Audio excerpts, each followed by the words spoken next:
যে মাছওয়ালা ভাইয়া, আপনার নাম কি? আমার নামই রুইতন, রুইতন খান।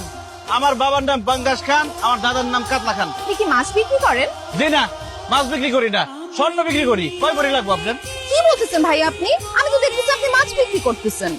দেখতেছেনই যখন, তাহলে আপনি জিজ্ঞেস করেন কেন? মাছ লাগলে নেন, না লাগলে সরাসরি।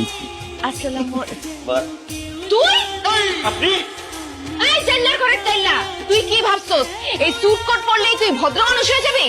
তোর কত বড় সাহস, তুই আমাকে বিয়ে করতে আমাদের বাড়ি পর্যন্ত চলে আসছস? এই নিয়ে 32টা বিয়া ভাঙলো, আমি কানবো নাকি খুঁজতে নাচবো? আল্লাহ রে, গায়ের মধ্যে এত পারফিউম দেই, এত আতর দেই, তারপরে মাছের গন্ধ কেন যায় না? আমগো গায়ের থেকে মাছের গন্ধ কোনোদিনই যাইবো না। আর এটা আমগো খানদানি ব্যবসা না। সুইট এগুলো কি বলতেছে? তুমি সত্যি জেলে তুমি মাছ বিক্রি করো? মিথ্যা কথা বলতেছে। আমি জেলে হইতে যাবো কোন দুঃখে? আমি তো স্বর্ণ ব্যবসায়ী। আমি আর আমার বাবা দুজনে স্বর্ণ ব্যবসা করি, দুবাই থেকে স্বর্ণ আনি। কি তুই আর তোর বাপ স্বর্ণ বিক্রি করস? দোস্ত তুই আমার কথা বিশ্বাস করতেছিস না তো? গা থেকে স্মেল নিয়ে দেখ, দেখবি মাছের বিচ্ছিরি গন্ধ আসতেছে। দেখ দেখ।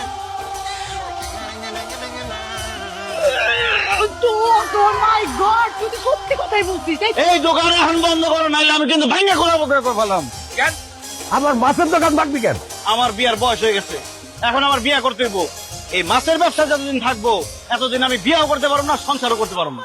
এই কই হইব না, আমি তো তোর বিয়ে ঠিক করে ফেলাইছি।